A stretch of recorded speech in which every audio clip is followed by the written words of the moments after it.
ఇచ్చి పెంచి ఒక విశ్వాసాన్ని మన జీవితంలో కలిగి ఉంటాం. చిన్నప్పటి నుంచి మన యొక్క వాక్యం ద్వారా, లేకపోతే పాస్టర్ల ద్వారా, లేకపోతే సభల ద్వారా ఏదో విధంగా మనం కొంత విశ్వాసం మన హృదయంలో ఉంటుంది దేవుడి మీద. ఆ విశ్వాసం పొందుకుని ఉంటాం. ఎంతో కొంత మన జీవితంలో ఉంటుంది. ఏదో కార్యాలు, ఏదో అనుభవాలు, ఏదో ఒక కార్యాలు మనం చూసి ప్రభువుని యేసుక్రీస్తుని నమ్మడానికి ఒక లోపల ఒక విశ్వాసం అనేది బలంగా స్థిరపరచబడి ఉంటుంది. ఎప్పుడైతే ఎదుటి వ్యక్తి మీద మనం అసూయపడి గర్వపడి, గర్వం వల్ల వచ్చిన అసూయ ద్వారా ఎప్పుడైతే మనము ఎదుటి వ్యక్తి మీద అసూయ పడుతున్నామో, అసూయ వల్ల ఎదుటి వ్యక్తిని పగ తీర్చుకోవడానికి ప్రయత్నం చేస్తూ ఉన్నామో, అప్పుడు అంటండి మన జీవితంలో ఉన్న ఆ పొందుకున్న విశ్వాసం అంతా కూడా ఒకేసారి కొలాప్స్ అయిపోతుంది. అంటే ఆ క్షణమందే నీవు పూర్తిగా అవిశ్వాసివై పూర్తిగా సాతాను యొక్క చిత్తంలో ఐక్యపరచబడతావట. ఆమేన్, హల్లెలూయా. అంటే ఎంత ప్రమాదమో చూడండి. సాతానులోనికి మొట్టమొదటిగా వచ్చిన లక్షణం అది. ఆడు ఎప్పుడైతే ఆ యొక్క సౌందర్యాన్ని చూసుకుని, అందాన్ని చూసుకుని ఎప్పుడైతే గర్వించాడో, ఎప్పుడైతే గర్వపడ్డాడో, ఇక నాకు చెప్పడానికి చాలా విషయాలు వస్తున్నాయి కానీ మెసేజ్ దాటిపోతాను. నేను దాటిపోను, దాంట్లోకి వెళ్ళను. మెసేజ్లోనే ముందుకు వెళ్ళాలని ఆశపడతా ఉన్నాను. కొంచెం జాగ్రత్తగా మీరు గమనించండి. ఇప్పుడు ఖచ్చితంగా సౌందర్యం చాలా డేంజర్ అండి. చాలా మంది స్త్రీలు అనుకుంటారు కొంచెం అందంగా ఉన్నప్పటికీ నా అందం ఏంటి, ఏ మొగడైనా వెనకాల పడవలసిందే అనుకుంటారు చాలా మంది. ఏ మొగడైనా కుక్కలైనా వెనకాల పడవలసిందే అనుకుంటారు చాలా మంది. మగోడిని ఎంత వాల్యూ చేయరు, లెక్క ఉంది వాళ్ళకి. ఎందుకంత భయంకరంగా మారిపోతారండి వాళ్ళ సౌందర్యం, వాళ్ళ అందాన్ని చూసుకుని. వాళ్ళు ఎంత హీనంగా తన యొక్క పురుషుని డీల్ చేస్తారంటే, హల్లెలూయా, అర్థమవుతుందండి. యెజబెల్ చేసింది అలాగే. బైబిల్ మనం చూస్తే యెజబెల్ మనకు గుర్తు రావాలి. ఆ యొక్క భర్తను ఎంత భయంకరంగా మార్చేసిందంటే, వాడు తిని మంచం మీద పడుకుని సరిగ్గా ఏ టైం పాస్ అవ్వక ఏ టీవీలో చూసుకుంటూ ఆ స్నాక్స్ తింటూ మళ్ళీ సాయంత్రం పడుకోవడం వాడు పని. అంతకుమించి పని లేదు. దేశ పరిపాలన అంతా కూడా, గృహ పరిపాలన అంతా కూడా మొత్తం సమస్తము చేస్తున్నది యెజబెలే చేస్తుంది. హల్లెలూయా. ఆమె గడ్డు వస్తే చంపేస్తుంది, ఆ మాట వినకపోతే చంపేస్తుంది. ఆమె ఏది ఎదురు చెప్పినా ఎవడైనా సరే నిలబడ్డానికి అవకాశం లేకుండా పోయింది. హల్లెలూయా.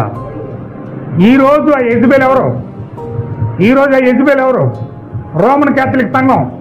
రోమన్ క్యాథలిక్ సంఘం ఏం చేస్తుందంటే, ఈ రోజు వాక్యము పట్టుకుని ఎవడైనా పరిశుద్ధాత్మ బాప్తిజం పట్టుకుని నిలబడ్డా, ఈ రోజు రోమన్ క్యాథలిక్ సంఘం, ఈ రోజు రోమన్ క్యాథలిక్ సిద్ధాంతాలు కలిగిన సంఘాలు వాక్యాన్ని చంపడానికి ప్రయత్నం చేస్తూ ఉన్నాయి. Hallelujah. GDM, Baptist, Methodist, Catholic, church of Christ లేక ప్రతి సంఘము కూడా ఆ యొక్క త్రిత్వపు బోధన పట్టుకుని, త్రిత్వపు సంకల్పాన్ని పట్టుకుని, ముగ్గురు దేవుళ్ళ యొక్క సిద్ధాంతాన్ని పట్టుకుని, ఈ రోజు దేవుడు ఒక్కడే అని బైబిల్ పట్టుకుని అపోస్తుల బోధ పట్టుకుని నిలబడిన ప్రజలను చంపడానికి ఈ రోజు వెనకడుగు ఇట్లేదు. హల్లెలూయా. దేవుని మహిమ కలుగును గాక.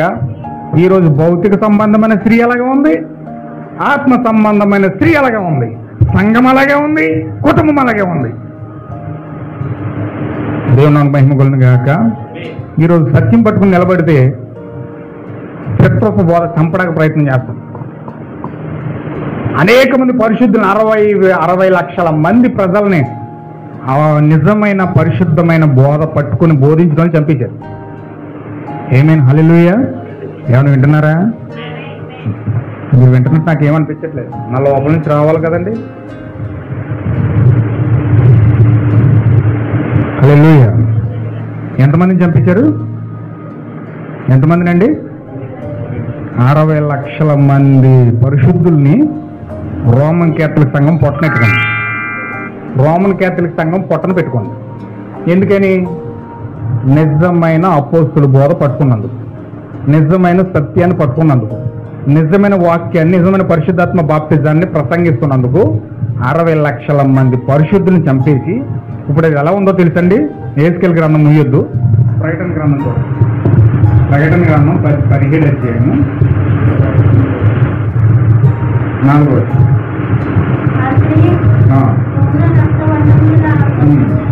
వస్త్రం వస్త్రములు ధరించుకుని అలంకరించబడినదే. ఏమండి వింటున్నారా? ఇక్కడ మనం ఇప్పుడు ఎహెజ్కేలు గ్రంథం చదివాం. ఎహెజ్కేలు వీడు ఎలా ఉన్నాడు? ఒకసారి మనం ఎహెజ్కేలు 28 అధ్యాయం చూద్దాం. చూడండి, ఒక మర్మాన్ని పట్టుకోవాలి. ఎహెజ్కేలు 28 అధ్యాయంలో వాడు ఏదేని తోట ఎలా ఉన్నాడు? 13వ వచనంలో 28:13 దేవుని తోట ఇది ఏదేనులను ఉంటివి, మాణిక్యము, గోమేధికము, సూర్యకాంతమని, రత్నవర్ణపు రాయి, సులోముని రాయి, మకరతము, నీలము, పద్మరాగము, మాణిక్యమును మూల్యమైన రత్నములతోనూ బంగారముతో అలంకరించబడినవి ఉన్నావు. నీవు నియమించబడిన దినమున అది 13వ వచనం చదివారు. దాన్ని అలాగే పట్టుకొని 17 అధ్యాయం 14వ వచనం చదవడు. ప్రకటన గ్రంథం 17:4వ వచనం.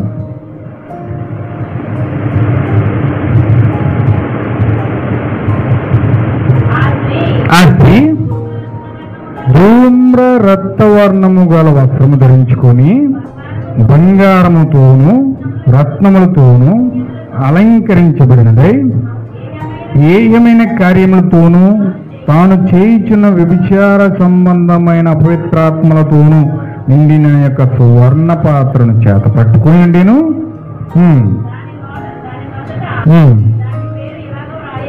ఇప్పుడు ఎహెజ్కేలు 28 అధ్యాయము ఆ యొక్క 14వ వచనం 13వ వచనంలో రాయబడిన సర్పము సాతాను ఇప్పుడు ఇక్కడ ప్రకటన గ్రంథం 17 అధ్యాయం 4వ వచనంలో ఇప్పుడు ఎలా మారాడంటే వాడు ధూమ్ర రత్నవర్ణ వస్త్రములు ధరించుకొని ఒక సంఘముగా మారిపోయాడు.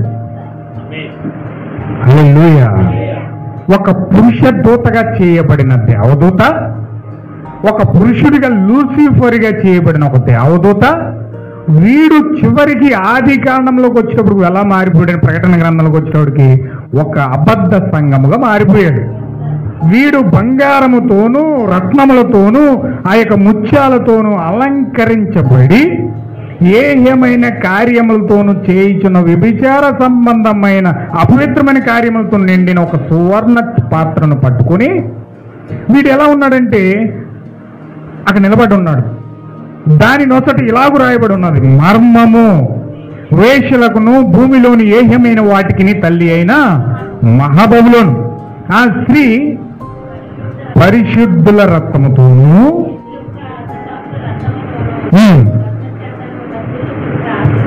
ఎలా మత్తిలిపోయిందండి? యేసు క్రీస్తు యొక్క హతసాక్షుల యొక్క రక్తాన్ని చిందించిన సంఘం ఏదంటే ఈ మర్మయుక్తమైన బబులోను సంఘం. 7 కొండల పైన కట్టబడిన సంఘం. 7 కొండల పైన 10 రాజ్యాలతో ఒక సంఘము కట్టబడి ఆ సంఘము పరిశుద్ధుల యొక్క రక్తము చేత ఏం చేస్తుందండి? మత్తిలిపోతుందంట. అంటే యేసు క్రీస్తు కొరకు హతసాక్షులైపోతున్నారంటే వాటిని చంపించే వ్యక్తి ఎవరంటే ఈ యొక్క రోమన్ క్యాథలిక్ సంఘం. హల్లెలూయా. ఈ రోమన్ క్యాథలిక్ సంఘం 7 కొండల పైన రోమ్లో కట్టబడింది. రోమ్లో 7 కొండలు ఉన్నాయి. 7 కొండల పైన రోమన్ క్యాథలిక్ సంఘం 7వ కొండ పైన వాటికన్ సిటీ ఉంది. ఆ వాటికన్ సిటీ నుంచే ఆ యొక్క అపవిత్రమైన వ్యభిచార సంబంధమైన మద్యం సరఫరా చేస్తూ ఉంది. ఏమైనా హల్లెలూయా. వ్యభిచార సంబంధమైన మద్యం ఏదంటే ఆ యొక్క త్రిత్వపు బోధ, ముగ్గురు దేవుళ్ళ సిద్ధాంతం, ఆ యొక్క తండ్రి కుమార పరిశుద్ధాత్మలో బాప్తిజమము, ప్రభురాత్రి భోజనం అంటే బల్లారాధన చేయడం, స్త్రీ బోధకులు తయారు చేయడం, నన్సును తయారు చేయడం, పెళ్లి కాని ఫాదర్లను తయారు చేయడం, ఆ యొక్క పాప క్షమాపణ పత్రాలు ఇవ్వడం. హల్లెలూయా. క్రిస్మస్లు, లెంటి దినాలు అన్ని తయారు చేసి పెట్టడం, ఇవన్నీ కూడా సమస్తము కల్మషమైన బోధ అంతా కలిపి ఏమంటున్నారు దీన్ని బైబిల్లో? వ్యభిచార సంబంధమైన మద్యము అంటున్నారు. ఏంటి ఆ వ్యభిచార సంబంధమైన మద్యము? వ్యభిచార సంబంధమైన మద్యం ఏదంటే తండ్రి కుమార పరిశుద్ధాత్మలో బాప్తిజం పొందడమే. నువ్వు వ్యభిచారంలో పాలు పంపులు పొందుకోవడం. ఆ వ్యభిచార మద్యం తాగేశావు, అందుకే తండ్రి కుమార పరిశుద్ధాత్మలో బాప్తిజం పొందావు. ఆ వ్యభిచార మద్యం తాగే కాబట్టి బల్లారాధన చేస్తూ ఉన్నావు. ఆ వ్యభిచార మద్యం తాగే కాబట్టి సంఘ శాఖను అనుసరిస్తూ ఉన్నావు. ఆ వ్యభిచార మద్యం తాగో కాబట్టి దేవుడు ముగ్గురులు అంటున్నావు.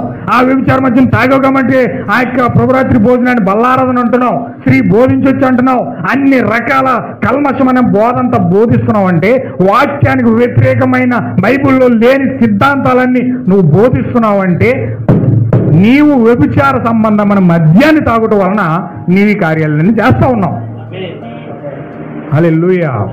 అయితే ఈ వ్యభిచార సంబంధమైన ఆ యొక్క బోధను ప్రపంచానికి సరఫరా చేస్తుంది ఎవరండి? ఈ వ్యభిచార సంబంధమైన మద్యము, వ్యభిచార సంబంధమైన బోధను, త్రిత్వపు బోధను ప్రపంచానికి, ప్రతి సంఘానికి ఎక్కిస్తున్నది ఎవరు అంటే 7 కొండల పైన కూర్చున్న మహావేష.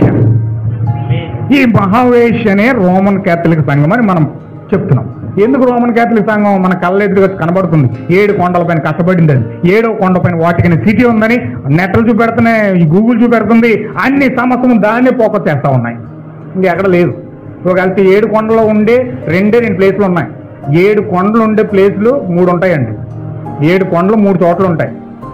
ఒకటేమో వాటికన్ సిటీలో ఉంది, 2 అమెరికన్ జెఫర్సన్ విల్లులో ఉంది, 3 మన ఇండియాలో తిరుపతిలో ఉన్నాయి. అంటే అక్కడ 7 కొండలు ఉంటాయి. 7 కొండల వాడ అని పిలుస్తారు. 7 కొండల వాడుకు అక్కడ తిరుపతిలో 7 కొండలు ఉన్నాయి. కానీ అక్కడ ఆ కొండపైన ఉన్నది క్రైస్తవ సంఘం లేదు. క్రైస్తవ సంఘం కాదు అది. ఒకవేళ అమెరికాలో ఉన్నదంటే అలా కొండపైన సంఘమే లేదు. ఆ 7 కొండలపైన సంఘమే లేదు. ఆ 7 కొండలే దేవుడు ప్రవర్తకు చూపించాడు. అదే ఆ యొక్క 7 కొండలు చూపించి నీ పేరులో ఎన్ని అక్షరాలు ఉన్నాయి లెక్క పెట్టి అన్నాడు. 7 అక్షరాలు ఉన్నాయి అన్నాడు. ఇప్పుడు 7వ కొండ పైన దాటి వెళితే ఇప్పుడు ఆ యొక్క సన్సెట్ మౌంటైన్ అక్కడ కనబడతా ఉంది. హల్లెలూయా. సన్సెట్ మౌంటైన్ ఇదిగోండి. ఇక్కడ నేను బొమ్మలో బ్యానర్ వేసినప్పుడు వేసాను. ఇక్కడ 7 కొండలు ఉంటాయి.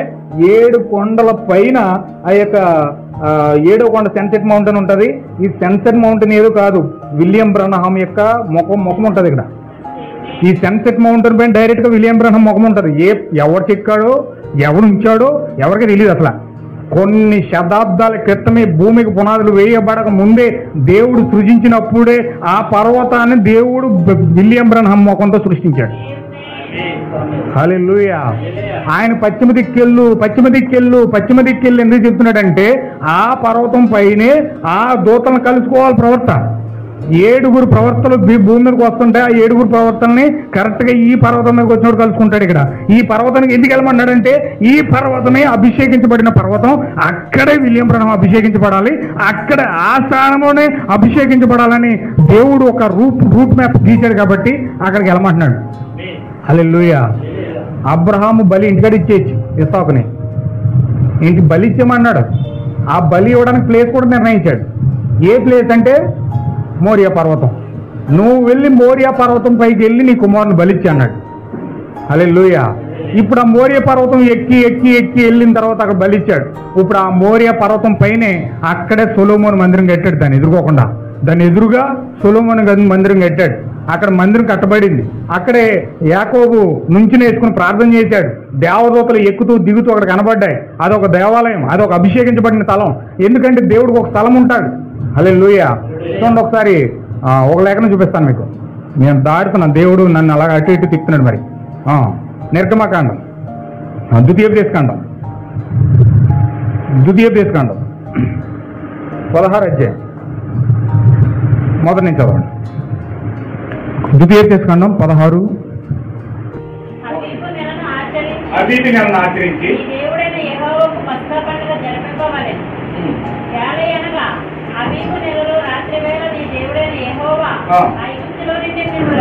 ఐగుప్తులో నిన్ను రప్పించెను. యెహోవా తన నామమును స్థాపించుటకై ఏర్పరచుకున్న స్థలంలోనే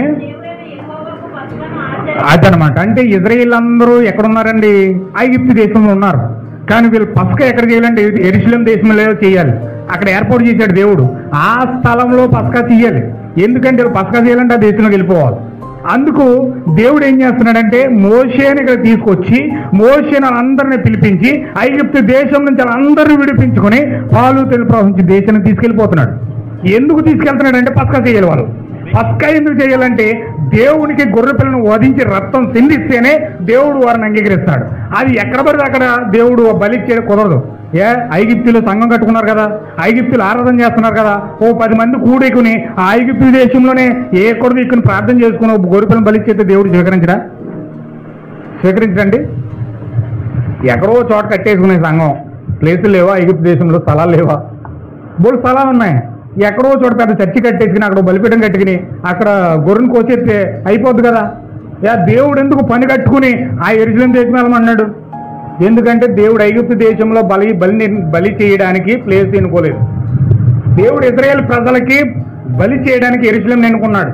ఇప్పుడు వాళ్ళు ఏ దేశంలో ప్రపంచంలో ఏ మూలన్నా సరే వాళ్ళు బలి చేయాలంటే యెరూషలేము వెళ్ళాలి. అలాగే ప్రతి మనిషికి కూడా దేవుడు ఒక స్థలాన్ని డిక్లేర్ చేస్తాడు. ప్రతి మనిషికి ఒక స్థలం ఇస్తాడు. ఆ స్థలంలోనికి వెళితేనే మాత్రమే నేను అభిషేకిస్తాడు. ఆ స్థలంలో ఉంటేనే నేను అభిషేకిస్తాడు. బయట ఎక్కడ ఉండి నేను అది చేస్తాను ఇది చేస్తానంటే దేవుడు అంగీకరించడానికి. దేవుడికి ఒక స్థలం ఉంటుంది, దేవుడికి ఒక ఏర్పాటు చేయబడిన స్థలం ఉంటుంది. ఆ స్థలంలో వెళ్తేనే నువ్వు అభిషేకించబడతావు. ఆమేన్, హల్లెలూయా. ఇక్కడ అబ్రహాం మోరియా పర్వతం వెళ్తేనే అభిషేకించబడతాడు. మోషే మోరియా పర్వతం మీదకి వెళ్తేనే ఆ పొదలో ఉన్న ఎలోహిముని కలుసుకుంటాడు. హల్లెలూయా, దేవుని నాకు మహిమ కలుగును గాక. ఏలి ఆ పర్వతం మీదకి వెళ్తేనే దేవుని కలుసుకుంటాడు. ఎక్కడో ఈయన పర్వతం మీదకి వెళ్ళటం మానేసి బదర రెచ్చుకుని దాక్కున్నాడు. వెళ్ళి నా పర్వతం పైకి రా అని తీసుకెళ్ళాడు. పర్వతం పైకి తీసుకెళ్ళాడు. అలాగే ఆ ప్రవక్తలందరినీ ఎలా నడిపించాడో దేవుడు విలియం బ్రహ్మను కూడా 7 కొండలు దాటి 7వ కొండ సన్సెట్ మౌంటైన్ పర్వతం. అది ఈ సన్సెట్ మౌంటైన్ పైన ఎప్పుడైతే ముఖ రూపం ఉన్నదో అక్కడికి వచ్చిన తర్వాత ఆ మేఘం ఆయన కలుసుకున్నది. హల్లెలూయా. అలాగే దేవుడు ప్రతి దానికి ఒక స్థలాన్ని కేటాయిస్తాడు. ఆ స్థలానికి వెళ్ళాలి. అయితే సాతాను కూడా ఒక పర్వతం ఉంది, సాతాను కూడా ఒక స్థలం ఉంది, సాతాను కూడా ఒక ప్రదేశం ఉంది. వాడెన్నుకున్న స్థలం, వాడు ఏర్పాటు చేసుకున్న స్థలం అది ఏమిటంటే బబులోను అయి ఉన్నది. వాడి నివాస స్థలం ఏంటండి? బబులోను. వాడు ఏర్పాటు చేసుకున్న స్థలం. ఆ బబులోనులో నుంచే ఏర్పడుతున్న ఒక కాలం ఉంటుంది. చూడండి ఒకసారి మనం ఆదికాండంలోకి వెళ్దాం. ఆదికాండము మొట్టమొదటి అధ్యాయం.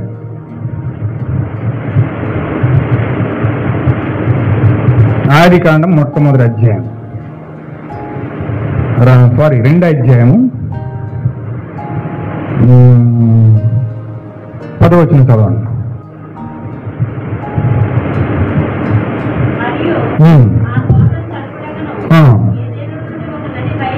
ఏదేను నుండి ఒక నది బయలుదేరిను, అక్కడ నుండి చీలిపోయి 4 శాఖలైంది. ఇప్పుడు అక్కడ ఏదేనులో నుంచి ఒక నది బయలుదేరి ఒక సముద్రము బయలుదేరింది, ఒక నదిలాగా. ఆ నది 4 ముక్కలైంది. 4 ముక్కలయ్యి ఆ 4 నదులైంది. అది మొదటి దాని పేరు సిహోను. అది హవీలా దేశము చుట్టూ పారుచున్నది. అక్కడ బంగారం ఉన్నది. ఆ దేశపు బంగారం శ్రేష్టమైనది. అక్కడ బోలము గోమోదికము దొరుకును. రెండో నది పేరు గిహోను. అది కూషు దేశమంతటి చుట్టూ పారుచున్నది. ఈ కూషు దేశమే బబులోను అయి ఉన్నది. ఈ కూషు ఎవరు? ఈ కూషు ఎవరండి? కూషు ఎవరు? మొత్తం ఇంటికి వెళ్ళి మీరు బైబిల్ చదవడం మానేశారు. అసలు రోజుకు ఒక అధ్యాయమైన చదవండి. బైబిల్ చదివితే మీకు కొన్ని విషయాలు నేను చెప్పి అర్థమవుతే మీకు దేవుడితో సహవాసం ఏర్పడుతుంది. కనీసం చక్కగా ఆత్మీయంగా ఎదుగుతారు. బైబిల్ చదవాలి. కనీసం రోజుకు ఒక అధ్యాయమైన చదవాలని. మీరు మెసేజ్ చదివినా చదవకపోయినా రోజు వెంబడి రోజు మెసేజ్ చదివినా పర్వాలేదు, కానీ బైబిల్ మాత్రం మిస్ అవ్వద్దండి. ఖచ్చితంగా ఒక అధ్యాయమైన రోజు చదవండి. ఖచ్చితంగా ఒక సంవత్సరం అయినాడు ఒక బైబిల్ అన్న పూర్తి చేస్తారు. మీరు ఒక అధ్యాయమైన చదవండి. చదివితే మీకు చాలా యూజ్ అవుతుంది. ఈ కూషి ఎవరంటే నిమ్రోద్ కొడుకు అయి ఉన్నాడు. నిమ్రోద్ మనవడై ఉన్నాడు. నిమ్రోద్ కాదు, నోవాహు మనవడై ఉన్నాడు. కూషి ఎవరండి? నోవాహు మనవడు. నోవాహు 3 కొడుకులు ఉన్నారు. షేము, హాము, యాపేతు. 3 కొడుకులు ఉన్నారు. ఇప్పుడు ఈ యొక్క హాము కొడుకే కూషి అయి ఉన్నాడు. ఈ కూషి కొడుకు నిమ్రోద్. ఇప్పుడు నిమ్రోద్ అన్నవాడే అక్కడ బాబేలు గోపురం కట్టాడు. ఈ నిమ్రోద్ అన్నవాడు బాబేలు గోపురం కట్టాడు. ఈ బాబేలే బబులోనుగా మారింది. ఇప్పుడు ఆ యొక్క కూషు దేశంలో అంటే దేశం పేరే కూషు. ఎందుకు కూషు అయిందంటే అక్కడ ఆ యొక్క మొట్టమొదటి విగ్రహారాధన ప్రారంభించింది నిమ్రోదు కాదు, కానీ మొట్టమొదటిగా భూమి మీద విగ్రహారాధన ప్రారంభించింది కూషు అయి ఉన్నాడు. హల్లెలూయా. ఎవరండి? భూమి మీద మొట్టమొదటిగా విగ్రహారాధన ప్రారంభించింది ఎవరు? కూషు. గుర్తుపెట్టుకోండి, భూమి మీద మొట్టమొదటిగా విగ్రహారాధన ప్రారంభించింది కూషు అనమాట. ఈ కాలం మీద ప్రవక్త చెప్తున్నాడు, నికోలైతుల బీజము అనే మెసేజ్లో, నికోలైతుల క్రియలు అనే మెసేజ్లో, యెజబెలు మతము అనే మెసేజ్లో, 3 మెసేజ్ల్లో చెప్తున్నాడు ఆయన. ఆయన ఏం చెప్తున్నాడంటే మొట్టమొదటిగా విగ్రహారాధన ప్రారంభించింది ఎవరంటే కూషు. వాడే మొట్టమొదటి ప్రజలకు దేవుడు అయ్యాడు. పరలోకంలో సాతానుడు ఎలాగైతే దేవునికి వ్యతిరేకంగా ఒక రాజ్యాన్ని కట్టాలని అతను ప్రేరేపించబడ్డాడో, భూమి మీద మొట్టమొదటిగా దేవునికి వ్యతిరేకంగా ఒక రాజ్యాన్ని కట్టాలి, నేను దేవుడిని అవ్వాలి అని మొట్టమొదటి ఆలోచించింది ఎవరంటే కూషు. మొట్టమొదటిగా ఆలోచించాడు. వాడిలో సాతాను ప్రత్యక్షంగా దిగిపోయాడట. సాతాను ప్రత్యక్షంగా ఎప్పుడైతే దిగాడో, కూషు ఎప్పుడైతే అందులో దిగాడో, కూషు వాడి ఆలోచన అంతయు కూడా అమలు చేసి, వాడి ప్రణాళిక అంతయు, రచన అంతయు అమలు చేసి, ఆ చిత్తాన్నంతా ఎవరికి అప్పచెప్పాడంటే నిమ్రోదుకి అప్పచెప్పాడు. ఆ నిమ్రోదు దేవాలయాన్ని కట్టాడు. ఎగ్జాంపుల్, దావీదు ఎలాగైతే మందిరం కట్టాలనుకున్నాడు, మందిరం కట్టాలనుకుని అతను ఏం చేశాడంటే దేవుడిని అడిగాడు, దావీదుకి మందిరం కడతానని. సో నాతాను ప్రవర్త ఓకే చెప్పేశాడు. అయితే దావీదు ఏం చేయాలి, నాతాను ప్రవర్త మళ్ళీ దేవుడు వచ్చి అన్నాడు, అతని చేతులు రక్తంతో నిండిపోయి కట్టడానికి వీల్లేదు, అతని కడుపును పుట్టిన కుమారుడు సొలొమోను కడతాడని చెప్పాడు. మళ్ళీ దావీదు దగ్గరికి నాతాను ప్రవర్త వచ్చి, వెంటనే నువ్వు కట్టొద్దు, నీ కడుపును పుట్టిన కుమారుడు కడతాడని చెప్పాడు. అప్పుడు దావీదు ఏం చేశాడంటే మొత్తం సామాగ్రి అంతా, చర్చికి కట్టవలసిన సామాగ్రి అంతా, ఆ యొక్క దేవదారు వృక్షాలు, బంగారము, ఓలము, ఓమోదికము అంత మొత్తం అంతా కూడా అంత గుడంలో దాచిపెట్టి అంత రెడీ చేసి మొత్తం మెటీరియల్ అంతా సిద్ధం చేసి సొలొమోనుకు అప్పగించాడు. హల్లెలూయా. ఆ సొలొమోను అతను కూడా కొంత గ్యాదర్ చేసి ఆ తండ్రిది ఇచ్చింది, అతను తెచ్చింది కలిపి యెరూషలేము దేవాలయం కట్టాడు. అలాగే బాబేలు టవర్ కట్టడానికి సొలొమోను మందిరం ఎలాగైతే కట్టబడిందో, సేమ్ అదే రూపంలో బాబేలు గోపురం నిమ్రోదు కట్టాడు. కానీ ప్రణాళిక అంతయు, మెటీరియల్ అంతయు, అక్కడ సామాగ్రి అంతయు, దాని తెలివితేటలు అంతయు, దాని రూపం అంతయు తెలుసుకున్నది ఎవరంటే కూషు అయి ఉన్నాడు. అంటే దావీదు సొలొమోనులో జరగవలసిన కార్యము సాతాను ముందుగానే బాబేలు టవర్ కట్టేశాడు అక్కడ. హల్లెలూయా. బాబేలు టవర్ కట్టించేసి ఇప్పుడు ఆ బాబేలు టవర్ పునాది వేసింది ఎవరంటే కూషు అయి ఉన్నాడు. ఇప్పుడు ఈ కూషు ఎక్కడున్నాడు? ఈ కూషు చుట్టూ ఏం పారుతుందండి? గిహోను నది వెళ్తుంది. హల్లెలూయా. రెండవ నది పేరేంటండి? గిహోను. ఈ గిహోను కూషు నది చుట్టూ పారుతుంది. ఈ కూషు ఎక్కడుందంటే, ఈ కూషు దేశం ఎక్కడుందంటే, ఇది ఇప్పుడు మనకు భౌగోళికంగా ప్రపంచ పటంలో మనం చూస్తే ఇప్పుడు ఈ కూషు దేశము, బబులోను దేశం అనేది బాబేల్ టవర్ ఎక్కడుందంటే ఇటలీ దేశంలో ఉంది. ఎక్కడండి? ఇటలీ. ఇప్పుడు ఇటలీ దేశంలోనే ప్రపంచానికి కేంద్ర బిందువు ఏంటంటే ఇటలీ. ఒకప్పుడు ప్రపంచానికి రాజధాని ఏంటంటే ఇటలీయే. ప్రపంచానికి ఇది వరకు రాజధాని ఏంటంటే ఇటలీయే. అక్కడే నెబుకద్నెజర్ అనే ఒక రాజు ఉన్నాడు, అక్కడి నుంచి పరిపాలించాడు. ఇటలీ దేశం నుంచి పరిపాలించాడు నెబుకద్నెజర్ రాజు. ఇప్పుడు ఆ యొక్క నెబుకద్నెజర్ రాజు బబులోను దేశాన్ని పరిపాలించాడు, బబులోను రాజు అతను. అయితే ఇప్పుడు ఆ యొక్క నది పారుతూ పారుతూ పారుతూ పారుతూ దాని యొక్క భాగమంతయు, మెటీరియల్ అంతా ఆ యొక్క ఏ దేశం చుట్టూ నిలబడిందంటే అది ఎక్కడుందంటే ఇప్పుడు వాటికన్ చుట్టూ ఉంది. హల్లెలూయా. ఆ యొక్క గిహోను నది చుట్టూ మధ్యలో ఒక దీవి వలె వాటికన్ సిటీ ఉంది. ఏమన్నా వింటున్నారా? ఇది ఏదో కథలు చెప్పట్లేదు మీకు, ఇది రియల్గా మనం చూసే సన్నివేశం. అది బైబిల్లో ఏదైతే చెప్పాడో మనం అక్కడ కళ్ళారా చూసే సన్నివేశం. అది బైబిల్ కథలు చెప్పట్లేదు. నేను అక్కడ వాటికన్ చుట్టూ ఉన్నది ఏంటంటే గిహోను నది ప్రవహిస్తూ ఉంది. ఆ గిహోను నది చుట్టూ ఉన్నది ఏంటంటే ఆ యొక్క ఒక దీవులు, మన అండమాన్ దీవులు ఉన్నాయి కదా, ఇండియాలో అండమాన్ దీవులు ఉంటాయి. సముద్రం చుట్టూ, సముద్రం అంతా చుట్టూ ఉంటుంది, మధ్యలో అండమాన్ ఉంటుంది. అలాగే ఆ యొక్క వాటికన్ సిటీ ఉంది. దాని చుట్టూ గిహోను నది ప్రవహిస్తూ ఉంది. అంటే ఇప్పుడు బైబిల్ ప్రకారంగా ఆ బబులోను దేశంలో ఆ యొక్క వాటికన్ సిటీలో రోమ్ అనే దేశ ప్రాంతంలో సిటీలో వాటికన్ సిటీ అనేది ఒక దేశం. హల్లెలూయా. అంటే దాన్ని పట్టుకుని పునాది వేసింది ఎవరంటే ఆ 7 కొండలు ఎక్కడున్నాయంటే ఇప్పుడు వాటికన్ సిటీలో ఉన్నాయి. ఎక్కడున్నాయండి? 7 కొండలు. ఒకటేమో వాటికన్ సిటీలో ఉన్నాయి, రెండోదేమో అమెరికాలో ఉన్నాయి, మూడోది ఇండియాలో ఉన్నాయి. 3 చోట్ల ఉన్నాయి. కానీ ఇక్కడ ప్రకటన గ్రంథం 17 అధ్యాయంలో ఎవరి కోసం చెప్తున్నాడు చూడండి ఒక్కసారి. 17 మొదటి నుంచి చదవండి.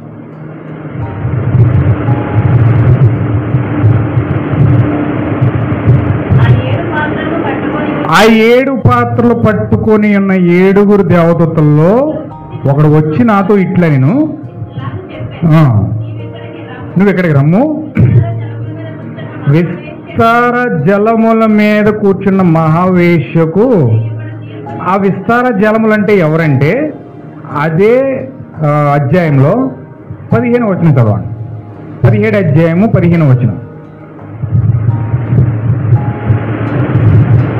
ఇవన్నీ మీరు నోటెడ్ అవ్వాలి. తర్వాత మీరు అడిగితే నోరగలి చూడడం కాదు.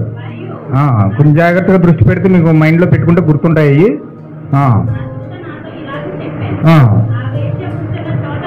ఇప్పుడు ఆ మహావేశ కూర్చున్న చోటు నువ్వు చూచిన జలం ఇక్కడ ఏం చెప్పాడు 17 అధ్యాయంలో మొదటి వచనంలో? విస్తార జలముల మీద కూర్చున్న మహావేశకు అన్నాడు. ఇక్కడ ఏం చెప్తున్నాడు 15వ వచనంలో? ఆ వేష కూర్చున్న చోట నువ్వు చూసిన జలములు ఏంటంటే ప్రజలు అంటున్నాడు. ఏంటండి అయ్యి? అంటే ప్రజల మీద మహావేశ కూర్చుందనమాట. తర్వాత జన సమూహములు అంటే జనములు, అంటే జనముల మీద ప్రజల మీద ఈ మహావేశ కూర్చుని ఉన్నది. హల్లెలూయా. ఇక్కడ 17 అధ్యాయం స్టార్టింగ్ లో ఏమంటున్నాడంటే విస్తార జలముల మీద కూర్చున్న మహావేశ అన్నాడు. అంటే ఆ విస్తార జలములు ఏవో కాదు, జనములు జన సమూహాల మీద ఈ మహావేశ కూర్చుంది. అంటే ఏదో సముద్రం మీద కూర్చున్నట్టు కాదు. మనకు చిత్రం చూస్తే అది ఎలా ఉంటుందంటే విస్తార జలముల మీద అంటే సముద్రం మీద కూర్చున్నట్టు ఉంటుంది. అది అలా కనపడుతుంది. కానీ ఇక్కడ దాని అర్థం ఏం చెప్తున్నాడంటే అదే యోహాను మళ్ళా రాస్తున్నాడు, ఆ విస్తార జలములు ఏదో కాదు, అవి జనములు జన సమూహములు అని చెప్తున్నాడు. అంటే జనములు జన సమూహముల మీద ఈ మహావేశ ఉన్నది. ఎలా ఉన్నది? అది సరిపోయిందండి, అక్కడ ఆపేయండి. అది ఇప్పుడు 2వ వచనం, 17 అధ్యాయం 2వ వచనం చదవండి. ఈ మహావేశ్యకు చేయబడి తీర్పు నీకు కనపరిచేదను. భూరాజులు ఆమెతో విచారించిరి, భూ నివాసులు ఆమె వ్యభిచార మధ్యంలో. అండి ఏం మాట్లాడుతున్నా చూడండి. బైబిల్ మీరు ఒకసారి అది పరిశీలనగా చూస్తే అక్కడ ఏమంటున్నాడంటే భూరాజులు అంటే భూమిలో ఉన్న ప్రతి రాజు ఆమె వ్యభిచారంలో మత్తులైపోయాడట. ఇది ఏదో భౌతికమైన వ్యభిచారం కాదు. బైబిల్ ఒక ఆత్మ సంబంధమైనది కాబట్టి ఆత్మ సంబంధమైన మద్యం ఎప్పుడైతే ఆమె తాగుతుందో భూమి రాజుల్లో ప్రతి ఒక్కరు, అంటే భూమి మీద పుట్టిన ప్రతి దేశపు రాజు ఆమె యొక్క వ్యభిచార మద్యంలో మత్తులైపోయినలే. మీకు ఇందాక చెప్పాను వ్యభిచార మద్యం అంటే ఏంటి? త్రిత్వం యొక్క బోధ, 3 దేవుళ్ళని నమ్మడం. ఏంటండి అందరూ చెప్పాలి నాకు. 3 దేవుళ్ళు నమ్మడమే వ్యభిచార మద్యం. అంటే రోమన్ క్యాథలిక్ మెయిన్ పునాది ఏంటంటే 3 దేవుళ్ళు. వాళ్ళ బేస్మెంట్ ఎక్కడ పడింది? 3 దేవుళ్ళ మీద పడింది. బ్రహ్మ విష్ణు మహేశ్వర అని ఇండియన్స్ అంటే, అక్కడ రోమ్లో వాళ్ళ పునాది ఏంటంటే రోములాస్ అంటారు. రోములాస్ అంటే అర్థం ఏంటంటే వాళ్ళు రోములాస్ అని పిలుస్తారు. అంటే 2 కుమారులు ఆ రోమ్ను ప్రారంభించారని. కానీ దానికి యొక్క త్రిత్వం ఏంటంటే ట్రినిటీ ఏంటంటే సెమిరామిస్, కూషు, నిమ్రోదు. ఈ సెమిరామిస్ ఎవరంటే కూషు భార్య, నిమ్రోదు ఎవరంటే కూషు కొడుకు. కూషు భార్య కూషు కొడుకు నిమ్రాదు. నిమ్రోదేమో కూషు కొడుకు, సెమిరామిస్ ఏమో కూషు భార్య. కానీ విచిత్రం ఏంటంటే నడి వయసులోనే కూసు చచ్చిపోయాడు. ఈ కన్న కొడుకే తన సొంత తల్లిని భార్యగా చేసుకుని ఆమె ప్రెగ్నెంట్ అయింది. కన్న కొడుకు ఇప్పుడు నీకు పెళ్ళి అవ్వలేదు కదా, భర్త చచ్చిపోడు కదా, నువ్వు ప్రెగ్నెంట్ అయ్యావు అంటే అలా ఎవరు చెప్తారు? ఎవరన్నా అడిగారు అనుకోండి, నీకు భర్త లేడుగా, చచ్చిపోడు కదా, నువ్వు ఎలా ప్రెగ్నెంట్ అయ్యావు అని 10 మంది అడుగుతారు. ఈమెమో ఆ దేశానికి రాణి. ఆ రాణిని నువ్వు భర్త లేకుండా ప్రెగ్నెంట్ అయ్యిందంటే ప్రజలు ఏమనుకుంటారు? మా రాణి వేశ్య అనుకుంటారు. అవునండి, అనుకోరా? మా రాణి వేశ్య అని నిందపడిపోద్దు. ఇప్పుడు ఏం చేయాలంటే, ఇప్పుడు ఈ రాణి గారు ఏం చేశారంటే, ఈ సెమిరామిస్ ఏం చేసిందంటే, నా మీద నింద పడకుండా ఉండాలంటే నేను ఏం చేయాలి? సొల్యూషన్ వెతకాలి. చాలా మంది తప్పులు దాయడానికి సొల్యూషన్ వెతుకుతారు. చాలా సొల్యూషన్ వెతుకుతారనమాట. అంటే ఏ మార్గం గుండా తప్పించుకోవడానికి అవకాశం ఉంటుందో వెతుకుతారు, దాడులు వెతుకుతారు. ఇలా వెతుకుతుంది సెమిరామిస్. వెతికితే ఒక ఆన్సర్ దొరికింది. ఆన్సర్ ఏం దొరికిందంటే, నా భర్త బతుకున్నప్పుడు ఏమన్నాడంటే, నేను దేవుణ్ణి, నేను సూర్యుల్లో నుంచి పుట్టాను, తిరిగి నేను సూర్యుల్లోనే కలిసిపోతాను, చచ్చిపోయిన తర్వాత నేను సూర్యుల్లో కలిసిపోతాను, నేను మరలా తిరిగి సూర్యుల్లోనే కలిసిపోతాను అని చెప్పి మాట్లాడుతూ ఉండేవాడు. చచ్చిపోయాడు. ఇప్పుడు నీకేం దొరికింది? నా భర్త బతుకున్నప్పుడు సూర్యుల్లో కలిసిపోతానని చెప్పాడు. సూర్యుల్లో కలిసిపోయి సూర్యుడి యొక్క కిరణాలు నన్ను తాకడం వలన, సూర్యుడి వల్ల నేను ప్రెగ్నెంట్ అయ్యాను అని చెప్పి ఆమె ఏం చేసింది తెలుసా? డెలివరీ అవ్వగానే ఎవరికి తెలియకుండా ఆ బాబుని తీసుకెళ్లి ఒక పచ్చని చెట్టు కింద పడుకోబెట్టి సూర్యకిరణాలు పడేటట్లుగా ఆ కుమారుని తీసుకొచ్చి అక్కడ పడుకోబెట్టింది. హల్లెలూయా. మీకు తెలుసా క్రిస్మస్ ట్రీ ఎందుకు పెడతారు? క్రిస్మస్ ట్రీ పెడతారు కదా. క్రిస్మస్ ట్రీ ఎందుకు పెడతారు తెలుసా? ఆ చెట్టు కిందే ఆ నిమ్రోదు, ఆ సెమిరామిస్